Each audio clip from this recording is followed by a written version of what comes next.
We're going to talk about the Cold War in the Americas, but specifically today we're only going to get into a couple areas. First thing we're going to talk about is Canada. All right, so we're going to look at the role that the Cold War played in Canada. And then we're going to go and talk a little bit about the beginnings of the Cold War in Latin America. And we'll focus on Cuba another time. All right, so let's get started on Canada. All right. So the first thing we want to look at is what was the role of Canada in the world after World War II. So you might remember we did World War II, and we talked about that at the end of World War II, Canada was one of the few countries that came out of the war better off than it went in. Like the United States, Canada, their economy benefited from the war.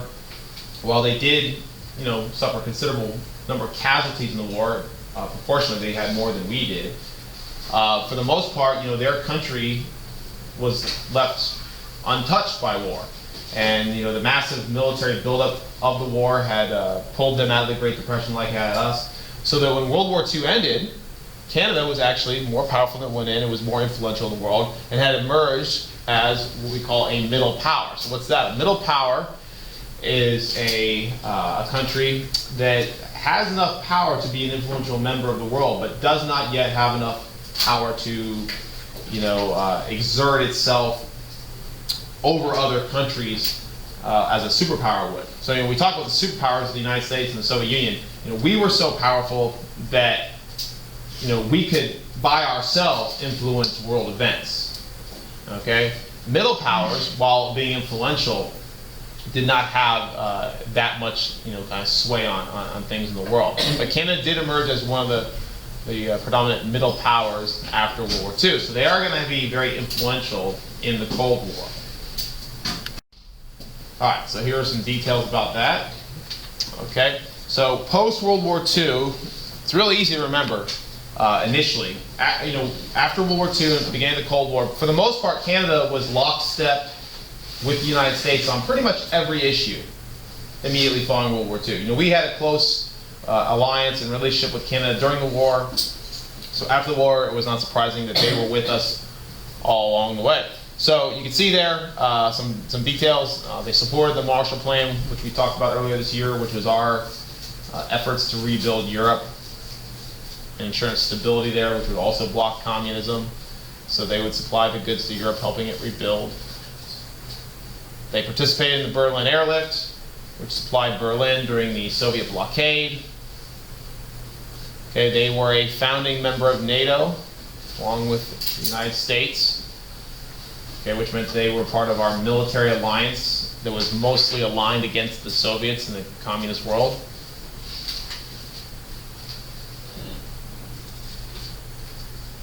However, as the years went by, one of the issues we're going to see with Canada, and we're going to talk more about that here shortly, was many Canadians, and this is still a concern of theirs today actually, many Canadians in the post-World War II world feared the United States and its influence over their own government.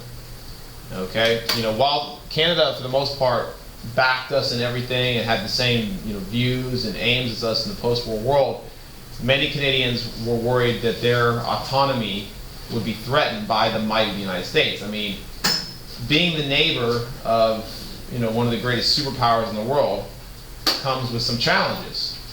They have to play nice, not only because it suits them, but of course we're so powerful. If they were on bad terms with us, it can make problems for them. Okay, so we do have a very close alliance with Canada, just like we do today, and we did back then. But they will not see eye to eye with us on every issue, just like they don't see eye to eye with us on every issue today. But for the most part, Canada, they're very close friends with us. And of course, the culture between us and them isn't that radically different. So anyways, let's move on. All right, so how did the Cold War really kick off? Well, one of the founding members of or founding events of the Cold War, not just in Canada, but in the world, okay, because this is 1946, right? 1946 is, this is right after World War II. World War II ended in 1945. So kind of the event that sparked the start of the Cold War in Canada and in the world was this thing called the Gouzenko Spy Scandal. So what happened was, in 1946, a Soviet citizen who was working for the Soviet government in Canada, okay, at their embassy there. He defected, okay? He asked Canada for asylum. He defected from the Soviet government, and of course Canada granted him asylum. And with him, he brought all these top secret documents, kind of like Edward Snowden did when he left our country and went to Russia recently. So why is this important? Well, these documents revealed that the Soviet Union had been spying in Canada and in the United States. And particularly, he also revealed evidence that the Soviet Union had been spying on the Manhattan Project, trying to steal atomic secrets to develop their own atomic bomb, which we know they did and developed in 1949. So for many Canadians, this was very, a shock, because last they knew, 1945, the Soviet Union was one of our closest allies. Also in 1946, it is revealed that not only were the Soviets spying on them then, the Soviets had been spying on them the whole time. Throughout all of World War II, while they had been our allies, they had been spying on the Manhattan Project. So this shocked Canadians, it shocked Americans, and it showed that the Soviet Union was working to align itself against the powers of the West. So for many Canadians, this marks the beginning of the Cold War, this revelation that the Soviets were spying on them. All right, so in response to the threat of communism domestically, Canada had its own little Red Scare. Okay, they were not immune to the fears of communism. At the same time we were going through our Red Scare and McCarthyism and the HUAC trials, Canada had its own version. Okay, and one of the things that came out, and they actually went further than us in some ways, kind of like they went further than us when they did the Japanese internment. One of the things was that they did that we did not publicly do, although we had similar things, top secret, was they established this thing called PROFUNC, all right, which meant prominent functionaries of the Communist Party. What does that mean? Well, what they did was the Canadian government started to keep tabs on its citizens that they felt might be suspected of having communist sympathies. Now, we were investigating communists too. We were calling them for HUAC, and we had passed the McCarran Act, which allowed us to, outlaw people who supported governments that differed from ours. Well, what PROFUNC did was it was basically the Canadian government was keeping lists of people that they felt like they couldn't trust. Now, they didn't do anything to these people. They just kept tabs on them. They put them on a list which flagged them for observation. And in the event of a crisis, they had this all planned out. In the event of a crisis of a war with the Soviet Union or the communist world, these people were to be rounded up and incarcerated. Okay? Kind of like in the internment camps with the Japanese, so they cannot pose a threat from within. So they were preparing to, persecute their own citizens in a time of crisis, just like we had done during World War II. Yeah. Did Cuba know they were on the list, or was it? No, that was, in fact, this whole thing initially was secretive. They didn't want the people really knowing. So, we had something similar. And of course, ours was top secret. We keeping tabs on people, and we had our lists, our blacklist, and things like that. But the fact that Canada was doing this as well showed that the Cold War was just as terrifying to them as it was to us. They at least initially saw the Cold War as being the greatest threat to their security. All right, so let's talk about some of the major incidents and wars during the Cold War and what Canada did during those. Okay, so Canada was one of the main contributors in the Korean War. So if you were to write, let's say, an essay on Canada's role in the Cold War, you would want to talk about their contributions in Korea. Okay, when the UN went into Korea in 1950, Canada was one of course, the UN members who went along. See there, they made up the third largest contingent. Okay, so they made sizable contributions. Obviously, we talked about this already, the United States was by far the biggest contributor, but Canada was along for the ride. Okay, their government, their foreign policy opposed communism. That was their official reason for going in, was to oppose the spread of communism, just like ours. However, where did they see differently than us? Okay, Canada opposed expanding the war into North Korea, okay, turning it into an offensive war, because they feared if we crossed the 38th parallel, that might threaten the Chinese, and it did. And we do know that the Chinese, of course, launched their attack because of that. And Canada was very critical of U.S. brinkmanship. Okay, they didn't like the idea that the United States was being so aggressive, posing the threat of expanding the war, starting World War III. So in response to their participation, just like in the United States, we saw a dramatic increase in defense spending. You know, we had NSC 68, which tripled our defense budget. Okay, they also increased their defense spending, 45% of their annual budget, which is a very large number, even bigger than what we spend on our military today. And they also increased their defense commitments to NATO and Europe. Okay, during the Korean War, we escalated the number of troops we had in Europe as well, in the event that the Soviet Union would take the Korean War as an opportunity for them to make moves in Europe. Okay, so up to this point, Canada was pretty much on board for everything we were doing. They saw the Cold War as very much their conflict, because of course they were our neighbor, and of course communism was a threat, and if there wasn't a war, they would be affected. All right, another event we talked about already was the Suez Crisis. So these are all things that are reviewed. I'm just talking about Canada's role in them. Now, Canada also played a very important role in the Suez Crisis, and we didn't talk about it at the time. I'll remind you in case you've forgotten. You guys remember the Suez Crisis? This is when Egypt nationalized the Suez Canal, which led to Britain, Israel, and France invading, trying to take it back. All right. During the Suez Crisis, Canada played a very important role as mediator. When Britain invaded Egypt, there was a lot of mixed feelings in Canada, because, of course, many Canadians have very close ties to the British Empire. I mean, it's kind of like, you know, their motherland, you know, and for them to be, you know, in history, Canada has really closely aligned itself with Britain in what it's doing, with the exception of the French-speaking portions. So many Canadians were conflicted because they wanted to support Britain, but at the same time, they did not like the fact that this war there would create instability and probably, you know, cause world problems. So at the time, Canada's foreign minister was this guy by the name of Lester Pearson. He's going to go on later on to become their prime minister, so he's important. He's going to be one of their presidents, essentially. Okay. And he took the position in negotiating the crisis. He was the one who went before the UN and said, look, we can't allow this. We need to send peacekeeping troops to the UN. The first time the UN would ever send troops anywhere. He's the one who posed the idea of let's send in the UN troops, let's get everyone out of there, and let's settle this peacefully. Okay? So he has been given a lot of the credit for helping to solve the Suez Crisis. In addition, of course, US pressure to get them out as well. Eisenhower also encouraged them to leave. Okay, so he later on goes on and wins the Nobel Peace Prize for his role in this. So that's important. And he also will be Prime Minister of Canada.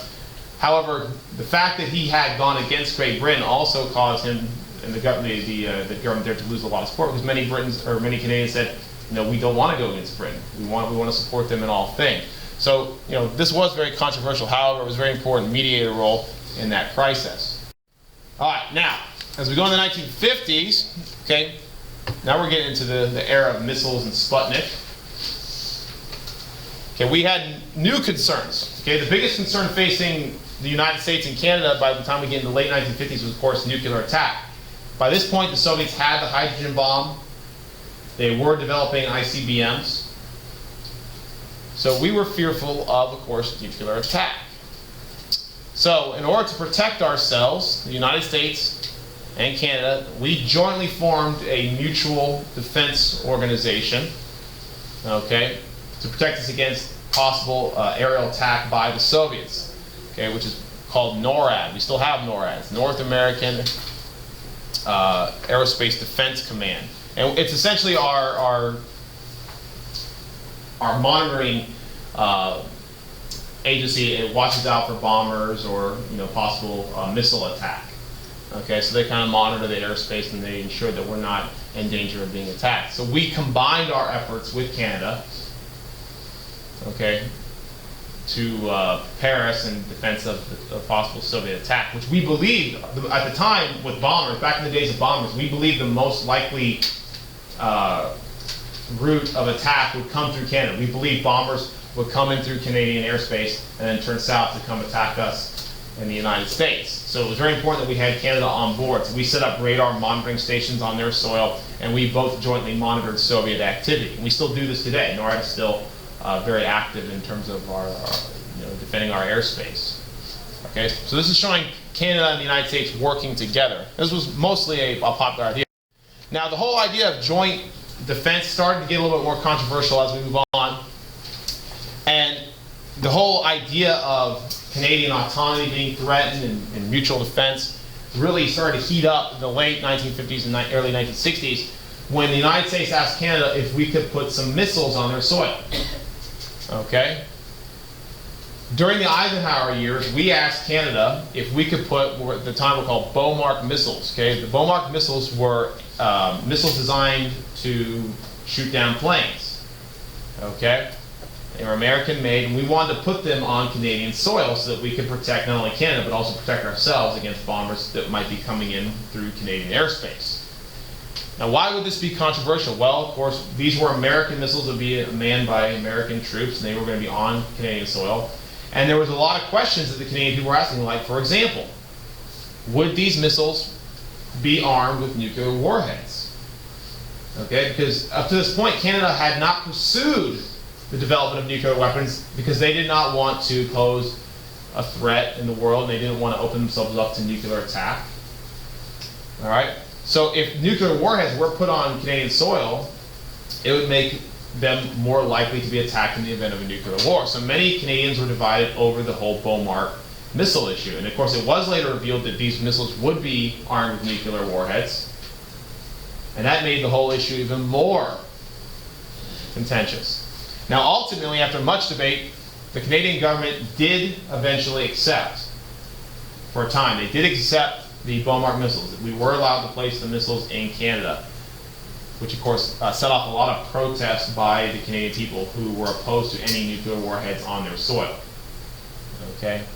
So this was one of the more controversial moments between the United States and Canada, but not the most. Now, related to this was Canada had been developing a new supersonic jet fighter that was going to be instrumental to their air defense. It was called the AVRO Arrow.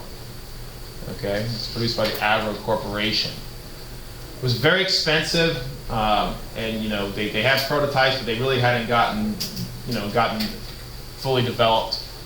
And in response to accepting the BOMARC missiles, Canada canceled the Arrow program. Okay, they canceled it because it saved them a whole lot of money. Okay, and the thinking was, well, why do we need the Arrow? We've got these American missiles to protect us. And this was, remember, this is the 1950s. So in the 1950s, we believed the future of everything was missiles. Missiles would take us into space. Missiles would carry our nuclear warheads. Missiles would shoot down planes. Missiles were everything. Some people even believe, some military, futurists believe that planes were a thing of the past. We aren't going to need planes in the future. Why would you need a plane? All you have to do is press a button and shoot a missile. And obviously, maybe that day will one day be here, but we still have a need for planes and jets.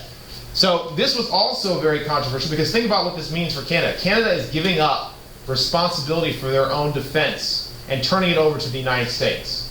Their entire air defense is based on us protecting them. And many Canadians rightfully were angry about this. They said, we're not responsible. We're giving it up our own autonomy. We're increasing our reliance on the United States. And of course, if they relied upon us so much, it might be in the future that we could then exert more pressure on them and bend them to our will, like we have been doing in Latin America at this point. Canada did not want to become another country in the Western Hemisphere that was being bullied by the United States. They wanted to keep their autonomy. So many Canadians were very angry about this. And today even, this is still something they talk about today. They're still angry over the loss of this jet. This was supposed to be their thing. It was supposed to be the most state-of-the-art jet. Maybe even more sophisticated than our planes at the time. But they canceled it because they chose the BOMARC missiles. All right. Moving on, what about the Cuban Missile Crisis? So obviously when the Cuban Missile Crisis occurred in 1963, this obviously was an issue for Canadians because if nuclear war started, it wasn't like they weren't going to be affected. Now, at the time, the Prime Minister of Canada was this guy by the name of Diefenbaker. And he did not get along very well with our president at the time, who was John F. Kennedy. They had met before, and their meetings had not gone off very well. Kennedy had tried to use the power of the United States to kind of force the Canadian government to do what he wanted. So there was kind of some bad blood between the two leaders. So when the Cuban Missile Crisis started, Kennedy was very forceful in terms of what he asked the Soviets and the Cuban government to do. And Diefenbaker was actually very critical of Kennedy and basically said, we don't agree with this hardline stance. Canada said, before we do anything rash, we need to send in people into Cuba to actually investigate and make sure that these missiles are nuclear missiles and that your spy plane was correct. Basically, in a time of crisis, Diefenbaker was dragging his feet, and Kennedy didn't like that. The fact that Canada was not right there with us, we support you 100% in everything you do, angered us. So the whole Cuban Missile Crisis started to grow a rift between the United States and Cuba. Now, most people Canada. Most people in Canada actually support us. Popular opinion polls actually show that most Canadian people actually back the United States and Kennedy and what we did. But despite that, the actions of the Canadian government during the Cuban Missile Crisis showed that Canada might not be with us on every single thing. So there now began to develop a rift between us, and that rift is only going to grow further and further throughout the remainder of the Cold War, because as we continue to pursue a very hard-line anti-communist policy, Canada is going to eventually drift away from that. And the Cuban Missile Crisis was kind of a turning point in Canadian-American relations. After the Cuban Missile Crisis, we're going to see increasingly the Canadian government go their own way. They will not be bullied by the United States. Okay, and that's going to be a very important point for them. They're our friend, they're our ally, but that does not mean they have to do everything we do. All right, and nothing is more of an example in this than later on the premiership of this guy by the name of Pierre Trudeau. Trudeau was a Canadian Prime Minister, probably one of the most beloved, if not the most beloved, Canadian Prime Ministers in their history. He was very popular. And during his time as Prime Minister, okay, he expanded Canadian ties and relationships with existing communist countries. For example, Trudeau and Castro became close friends. Okay? And of course, we had cut off all relations with Cuba and all communications with Castro, and we have not opened them up until just this last week. Okay, so while we were doing that, while we were giving Cuba the silent treatment, Trudeau was actually meeting with Castro. Okay, and visiting Cuba, which we didn't like. Okay, that our buddies to the north were visiting with one of our enemies. And of course, he was also traveling to China to meet with Mao, but of course Nixon eventually did that as well. So this was, this demonstrated that Canada was not necessarily going to follow American policy. They were going to do what they wanted, including pursuing relations with existing communist countries, which angered us, especially the Cuba thing. That really rubbed us wrong. Okay? Now, one of the things that also occurred that caused a rift between the United States and Canada was the Vietnam War. When the Vietnam War broke out, Canada did not send troops. Okay? Canada was not one of the NATO countries who assisted us in that war. Okay? Canada opposed our role there. And the vast majority of Canadian citizens also opposed the United States involvement in Vietnam. So they were very critical of our role there, long before the war became controversial in the United States. Okay, they saw this as a foreign war, it's a civil war, and not our business. So you can see there are demonstrators opposing our role in the war there. Okay, and of course this issue became even more controversial when Canada refused to extradite draft dodgers. During the Vietnam War, we don't know how many, it's estimated 30 to 40,000 Americans possibly left this country and went to Canada to avoid the drafts. Some of them were draft dodgers, some of them were outright deserters, people who had already been in the military or had been drafted, and once they had joined the military, they deserted and went north. Now, for the most part, Canada, when it comes to the criminal justice system, going to Canada doesn't make you safe. If you've murdered someone and went to Canada, Canada will arrest you, and they will send you right back down. But with Vietnam, since they didn't have the draft, they were not obligated to do this. It wasn't a crime in their country to draft us because there was no draft. And despite intense pressure by people on the right and war hawks in the United States to bring these draft dodgers back so they could be prosecuted, Canada refused. They granted them asylum. So thousands and thousands of young men went to Canada to avoid the draft and oppose the Vietnam War. And this really upset a lot of people who were supportive of the war. Now, of course, as the Vietnam War became more controversial and more Americans opposed it, our attitudes about the draft dodgers during the Vietnam War have changed. In fact, after the war was over, all the people who did dodge the draft were eventually granted pardons so they could come back home and not face criminal prosecutions. It actually shows you how controversial the war was, the fact the United States was willing to bend on that issue. But during the war, this was a big deal, the fact that Canada would dare allow this. So this also caused a lot of anger between the United States and Canada. And that was kind of the final thing that split us. And for the most part, for the remainder of the Cold War, Canada will not back the United States on most of our Cold War issues. Okay, we're going to stop there because there really isn't much more to talk about on that issue. Okay, yeah? Just a question about the draft dodgers. Sure. Was the U.S. government allowed to go into Canada to try to get them? Nope.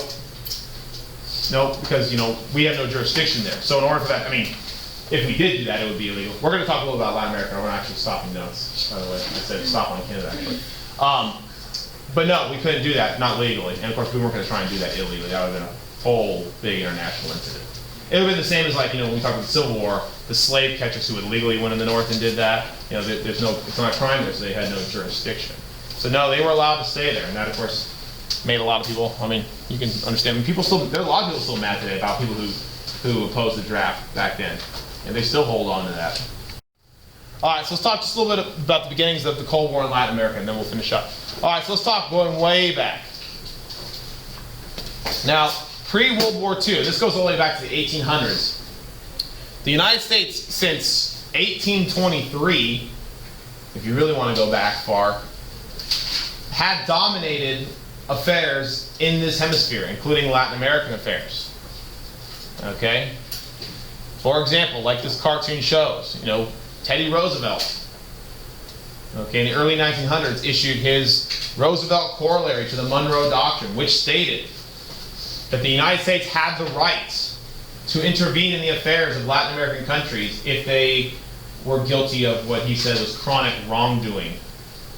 What does that mean? I don't know. It means we can do whatever we want, whenever we want.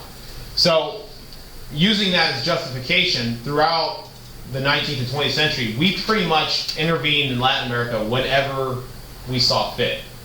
During the presidencies of Taft and Wilson, we invaded Latin American countries to protect American business interests there. So it wasn't, what I'm trying to get at, it wasn't unusual for the United States to meddle in the affairs of Latin American countries. And this, of course, built up, a lot of resentment and distrust of the United States, south of the border. All right, so there you can see, read it out. Okay, Latin America had been dominated by the U.S. for the century. Following World War II now, Marxist organizations began to gain influence in the region, which we said, okay, that's a threat to us. Okay, if they're Marxist or leftist in any way, that's communism as far as we're concerned, they're going to threaten us. So we now changed our policy. Rather than trying to promote democracy in Latin America, our prime goal in Latin America was to promote stability. Okay, democracy's nice, but if democracy comes at the price of stability, or our interests, we're going to choose stability every time.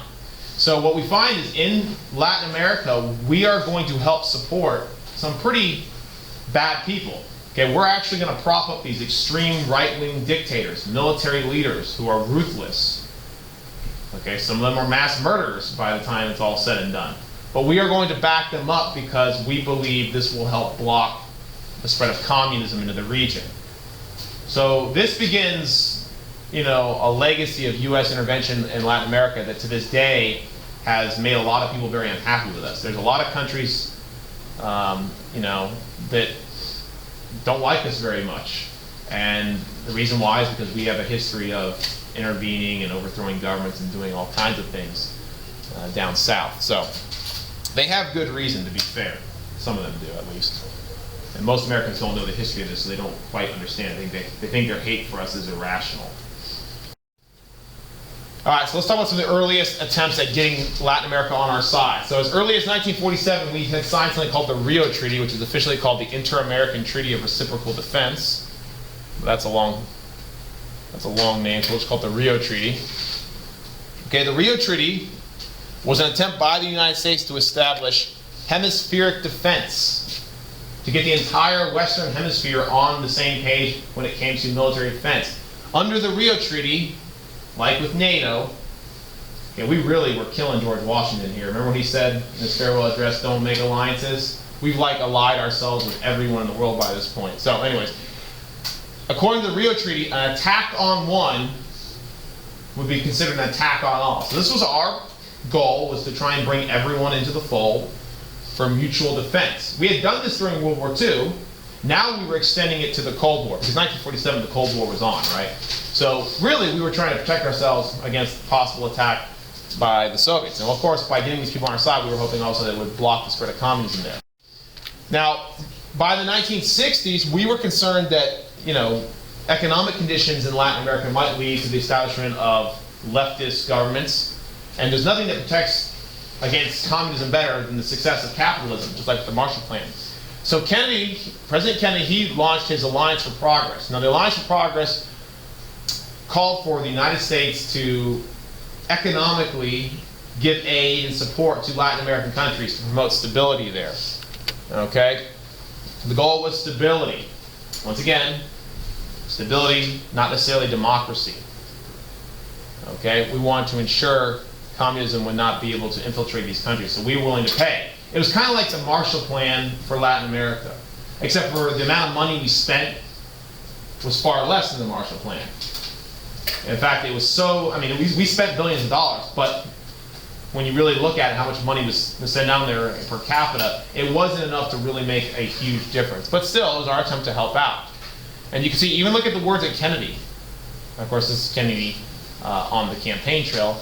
It says, we, the U.S., has not only supported a dictatorship in Cuba, he's talking about Batista, we have propped up dictators in Venezuela, Argentina, Colombia, Paraguay, Dominican Republic. We not only ignored poverty and distress in Cuba, we have failed in the past 8 years to relieve poverty and distress throughout the hemisphere. So we're saying, if we want to stop, people from taking over these countries that we don't like, we've got to help them. We've got to give them a reason to support us as well. So this is one of our earliest attempts to provide aid to the region, even if it fell short.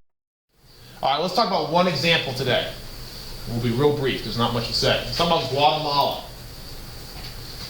Our involvement there, because we caused a big old mess. All right. So, in 1951, in Guatemala, democratic elections, by the way, very important. Democratic elections elected to the presidency a man by the name of Jacobo Arbenz. Mr. Moore? Sure. Yeah, just give me 1 minute, I'll center. Okay. Now when we're done, just see what's wrong, okay? All right, so they democratically elect this guy, okay? And one of the things he starts to do is he starts to implement these reforms, okay? We get universal suffrage, and one of his economic reforms is he says, we're going to do land redistribution. And then when we heard that, we were like, oh, land redistribution? What do you mean? That sounds communist, right? Because that's what every communist government, we're going to do land redistribution. Now, here's the thing. Previous leaders in Guatemala had very close relationships with the United States. And as a result of those close relationships, American companies like the United Fruit Company, very important, had pretty much developed a monopoly on most of the arable land or farmable land in Guatemala. The United Fruit Company held massive plots of land in Guatemala. They had most of the good land there, a company. And this was an American business. Okay? Now, these new land redistribution policies would threaten their monopoly on their land. Okay, for example, one of the conditions of the land redistribution, in fact, the land redistribution policies weren't all that extreme, but they called for land that was not being used. So, for example, the United Fruit Company had these massive tracts of land that weren't even being used. They just had bought up and were holding on to them. So under these new policies, this land would be seized from them. They would lose this land, and then it would be given out to these poor peasants to farm. Okay? So the United Fruit Company was going to take a direct hit as a result of these policies. And shocking, Secretary of State John Foster Dulles was a major shareholder in the United Fruit Company. So he would have had something to lose. Now, he wouldn't, an American official losing money would, there's no way they would do something like overthrow a government over that, right? That could never happen, all right? So anyways, we'll see what happens. Okay, so land reform policies began to threaten the United Fruit Company, which led them to complain and lobby in the United States for action. So lo and behold, in 1954, the CIA just, out of the blue, decides to overthrow the Guatemalan government. So just like we had attempted to do with Cuba, the CIA puts together an army of dissatisfied rebels, and they, with CIA support, are trained and eventually sent in to overthrow the Arbenz government, which they successfully do in 1954. And of course, it wasn't even revealed until 2003 that people knew, but it wasn't even officially revealed until 2003, this is now a declassified top secret document, that the CIA had played an official role in this.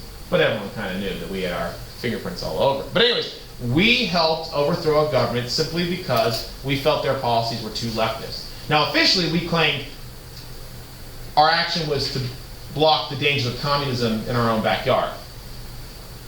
Okay, however, I believe, as we've seen here, there was probably economic motives behind it. American business interests were being threatened in the region. And I can tell you what, whenever American business is threatened, you have those lobbying dollars, we're going to step in. Okay, whether it's in Guatemala or it's in the Middle East in our oil or wherever.